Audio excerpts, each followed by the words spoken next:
Hello, Targar friends. Hey, everybody, it's Jason Blaha here, and it's time for another Orc Mode workout.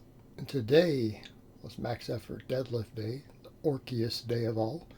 But please remember to click like down below. For those of you who enjoy these videos, you have to click like before you watch the PR attempt. That's the rules. Help keep the likes higher than the dislikes. But over to the lifting. Happy with today's lift. Now, you guys know before I completely lost the grip last time I attempted this same lift. Lost the grip. The grip got a little slippery, and you guys can see me struggling with the left side when I get to it here in a minute. But my grip is improving. And keeping in mind, that's been something like, I lost track of how many days, a week ago? When did we do that? 12 days ago? 8 days ago? I think it was 12 days ago. So in 12 days, my grip is improved. 12 days of grip specialization work. It's pretty good. See what happens in another 12 days. Let's see what happens in another 3 months of grip specialization. We're getting noticeable improvements now. Like, it only felt a little slippery, but I still managed to set the weight back down while holding on to it instead of it just ripping out of my left hand. But you guys watch a little bit when I get to the top. You see that left leg shimmy a little bit as I'm trying. That's my grip on the left side giving just a little bit. It's giving just a little bit, right? And that's the grip causing that. The lift itself felt actually good. But we will address the fact that the lockout like that can also be glute. The lockout can be glute also, can't it? Yeah, so let's address everything. We want to do with training like this, because I train with so much frequency and volume, we can address every possible weak link every time they come up. And I don't think that's unreasonable, is it? Not unreasonable at all. We know it was grip, but glutes could contribute. So let's do glute work. I haven't done glute bridges in a while. I've been doing only hip thrusts. I've been doing them as a squat accessory. Like, let me just grab these. And I started to warm up, and I had just the 3 plates on them. Like, that's way too light. So I went ahead and went up heavier. I do my hip thrusts with 425 for sets of 10 right now. So we went 40 pounds heavier, and this feels about right. These were challenging. Although, I feel like I can increase them. So I haven't been doing this lift. It's a shorter range of motion, therefore you can do more weight. But with 465, man, I felt my glutes and my hamstrings. Now, I felt my quads too. That's the interesting thing to me. You know, the hip thrusts, we talk about the hip thrust being superior for the quads, but I do feel glute bridges in my quads. I do feel them in my quads, but I really felt like I had to stop at 3 sets. With this heavier weight, heaviest weight I've ever done on these, and I haven't done them in a while, I felt my hamstrings. My God, did I feel my hamstrings, especially after a max deadlift. I mean, the glutes were working hard too, but I felt both tremendously. I had to quit. I felt like I was kind of hitting my maximum recoverable volume for heavier weights today. Like, there's only so much I can take in a session, especially training every day, and everything else needed to be more fluff work. So I did a different angle on these today, and I decided to go really light. Because what is it I've told people? Yes, you can push the limits with 10 rep maxes on these, and that's still going to be a lightweight. But you can also do volume with this. And today I decided to just kind of focus on sets of 15. Get a nice deep stretch. And I noticed with the lightweight here, I actually felt on quite a bit in my hamstrings a little bit more. But I also felt in the mid-back. Now, people would say, Jason, with what you're deadlifting, how are you possibly getting a benefit out of this? Because of the levers involved. And then think of the rep range and the fatigue. It is building my whole mid and lower back up. It is building my erectors. It is building my hamstrings. I get enough heavy work already. My other training towards the back end of my workouts can be geared towards straight metabolic fatigue, and that will make you stronger. Okay, I don't know how else to drive that point home. But if you want to get maximally strong, you have to do volume and fatigue. You have to. And you have to do max work. Well, we do max work on the beginning of each session.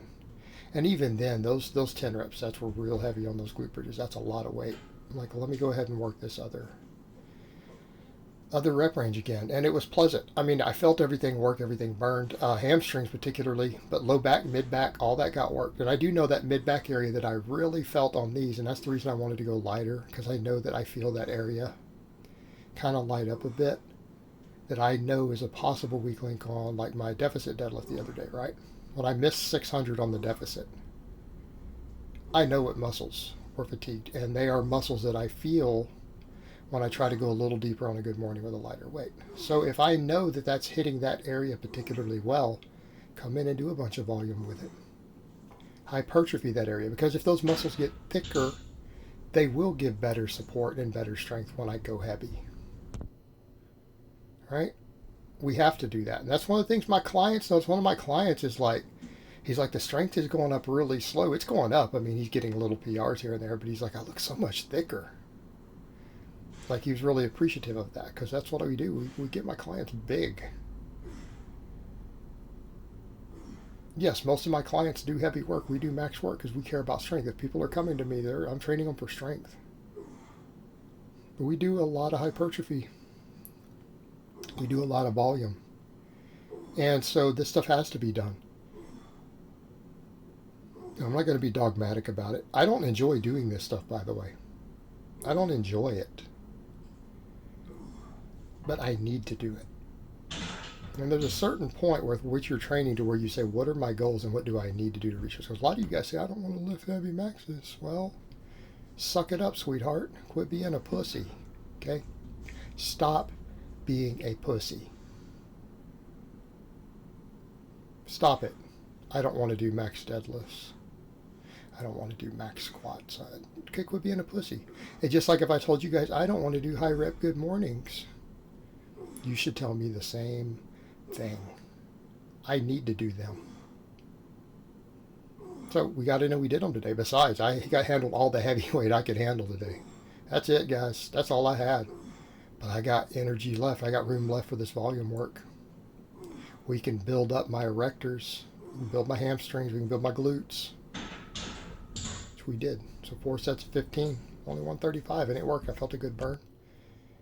It's all cumulative, particularly after a heavy max. People need to understand when you hit a max first, it changes a lot of what happens in your training after. You've attenuated a lot of upper threshold fibers. Okay? It's different than if you come in and just do some pump work. Because then we did heavy glute bridges first. All right, what did we finish up with? 8 sets of rows. Why 8? Because I did 3 yesterday. Normally I try to do 5 most days, but I didn't want my grip to be fatigued. And my grip might have been better today had I not done rows yesterday. But we do some grip work every single day. We have to. If it's not recovered enough, then it's not recovered enough. Just imagine how good it'll be when it finally does. But I only did the 3 sets of rows with the axle bar yesterday. I needed to make up for it. Besides, it's deadlift day. Axle bar row, especially the strict row, Finlay row like I do. That's phenomenal deadlift carryover. Let's go in and build everything up. Handles all the rest of my back that the good mornings don't hit. So look at these 3 exercises I just did. Really heavy glute bridges. Lightweight, deep, good mornings. Then high volume axle bar deadlifts, or Finlay rows. Okay. Every single aspect of my deadlift just got trained here. Every muscle involved in the deadlift just got hypertrophy work through a couple slightly different rep ranges. Everything. Everything from the grip to the hamstrings to the glutes to the erectors. Everything got thoroughly worked. This will increase my deadlift. Right? All this supplemental work, this will make the deadlift go up. Will make the deadlift go up. And that's what we're doing. That's what we're specializing in. Bench is the highest priority. Deadlift a real close second right now for me. Squat's just kind of there. My squat goes up, it's going to go up. Okay. My squat's going to go up just from the hip thrust and me maxing on squats. And doing a few glute ham raises. Some people brought that up. How is that a squat accessory? If you understood the body better, you would understand that. Think about it. People are too hung up with big exercises of thinking of them as one side of the joint. That is a very piss poor understanding of human biomechanics. Okay. That is a bad understanding of biomechanics. You don't think there's tricep being used right now on this rope?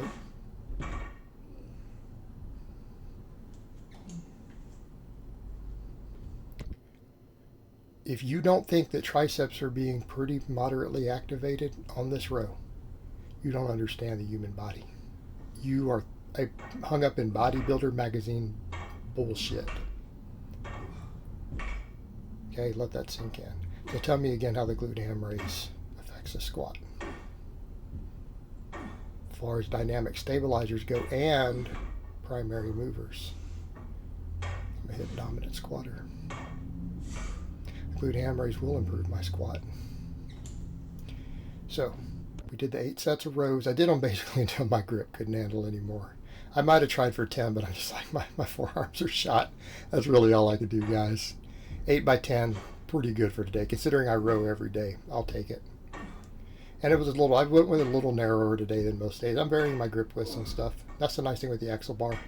We can just get varied grips all the time on everything, right? Just get all around thick, all around strong. Build that grip up, build it back.